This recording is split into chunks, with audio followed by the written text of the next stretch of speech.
προσφέρει στον τρόπο παιχνιδιού το έκανε να ξεχωρίσει στις καρδιές των περισσότερων. Γενιές και γενιές μεγάλωσαν παίζοντας σουμπούτεο.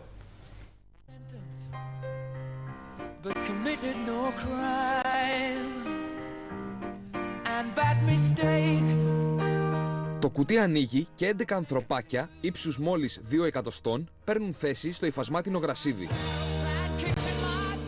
Μικροί και μεγάλοι δίνουν τα χέρια και το παιχνίδι ξεκινάει. Πάσες, σουτ, πέναλντι και φυσικά πολλά γκολ. Οι δείκτες των χεριών τεινάζονται ρυθμικά. Δεν λείπουν βέβαια και οι πανηγυρισμοί. Αθλούμε 30 χρόνια από ηλικία 12 χρονών. Ξεκίνησα σαν απλό χόμπι, έχει καταλήξει άθλημα. Έχω μοιήσει και τα παιδιά μου. Εγώ ξεκίνησα να παίζω το 1979 περίπου, από τότε που παίζω από 9 χρονών. Έπαιζα αρκετά χρόνια. Κάποια στιγμή λόγω υποχρεώσεων οικογένειας το άφησα και ξαναεπανήλθα με τα παιδιά μου. Έχω δύο γιους που παίζουν, είναι ηλικίας 9 και 6 χρονών.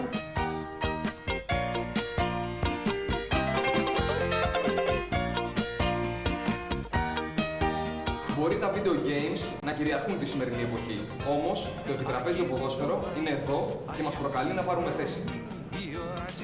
Στην Ελλάδα, 12 σύλλογοι φίλων επιτραπέζιου ποδοσφαίρου σας καλούν να γνωρίσετε οι νεότεροι και να θυμηθείτε οι παλαιότεροι το θρυλικό σουμπούτεο. Στη χώρα μας κάθε χρόνο γίνεται το ατομικό κομματικό πρωτάθλημα Ελλάδος.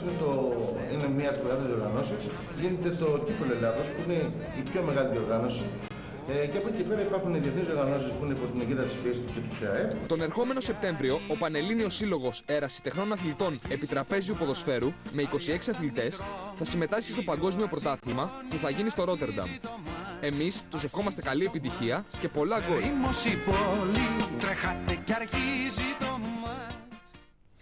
Και από τον αθλητικό χώρο της Τσόχας να περάσουμε στον αθλητικό χώρο με χορτάρι. Κοντά μας ο Γιώργος Μανδύλης για την αθλητική επικαιρότητα. Καλησπέρα, Γιώργο.